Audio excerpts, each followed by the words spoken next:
Meditation has become a more and more popular trend. It's a thing that everybody is doing, or I like to say, attempting to do. The problem that we see is a lot of people are just observing, maybe on social media, how people just sit there with certain hand gestures, which we call mudras, or sit in certain asanas, and then they start to emulate it, but without the correct guidance. My master used to always say, without a goal, without knowing the purpose, then why are we sitting that way? Why is our hand gesture a certain way? Why is our positioning a certain way? Which way shall we be facing? All of these things, it's a formula, it's a science.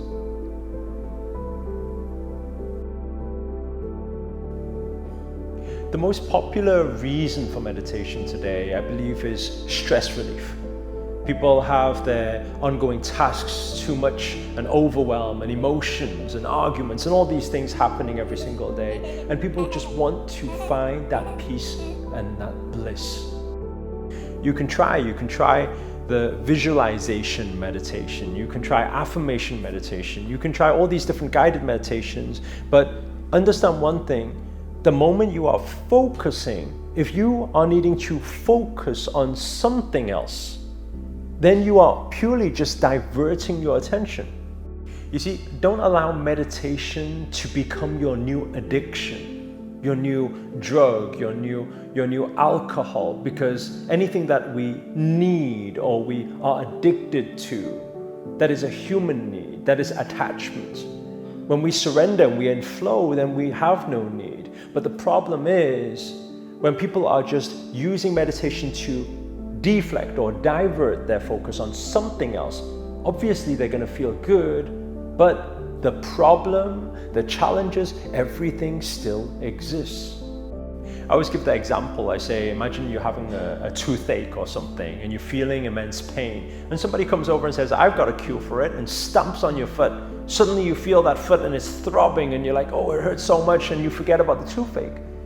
This is how a lot of people are diverting focus with the modern day meditations. But I think the core of it, for most people, if you are looking to purely suspend thoughts, or you're looking to purely silence the mind or get rid of the stress, instead of needing to go into meditation every single day to divert your focus, why not work on the dimmer switches? You see, we cannot look at the brain, we cannot think of the thoughts and try to silence the thought. As many people use the example of, don't think of the purple elephant. The moment that is said, you are thinking, you're seeing purple elephant. In fact, it's very, very difficult to get rid of the purple elephant. In exactly the same way, we should not be sitting there thinking, I don't want to think right now, or stop thinking about anything. The more we think about it, what we focus on amplifies. With a lot of people who are beginning in meditation and find it hard to silence mind, I say, don't even think about meditation. How about we purely think about breath work? How about we purely think about closing our eyes, which will already stop a lot of the distractions, and just be there focusing on the sound of the breath. When we focus on the sound of the breath, we are bringing our attention, our alertness here and now. Therefore, all our thoughts will be suspended. A practice that was given me by my master was the practice of witnessing. And it's probably the most powerful, most simple yet effective way to start knowing where your thoughts are, to allow your thoughts, your emotions to pass, to detach, to set yourself free. Starts with becoming the observer, becoming the witnesser, and not being the victim of everything that is happening, of all the energies that is happening. If you close your eyes and I tell you to don't think about anything right now, and it goes 1, 2, 3 seconds, move on, you're listening to my sound and you're thinking, why is he speaking, and how difficult is it? Am I supposed to do it now? Am I supposed to do it later? All these thoughts start arising. But we need to understand where is the root of thought. And usually the root of thought is from sensories. What we sense. When we sense something, the dialogue begins. So what is this game of witnessing? The game of witnessing is purely just to sense. We'd be able to feel the sunlight.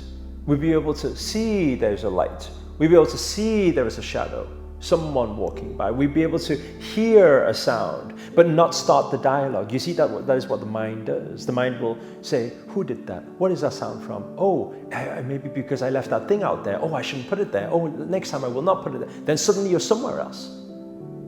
Because the moment the mind, the monkey mind, kicks off a dialogue, the sequence starts and it goes wild. It spirals out of control. The game is simple. We play the witnessing game to sit, eyes are closed. We sense, we allow it to pass.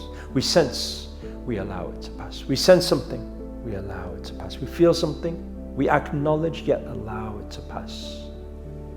One thing passes by, two things pass by, three things, 5 things, 10 things, 15, 20, 50 things. Over practice. Every day we practice, it gets more and more and more. When mind is suspended for prolonged amounts of time, then that is the detachment to human sensory. Then that is when our spirit, our energies can flow with the divine bliss, the divine peace and tranquility of the universe.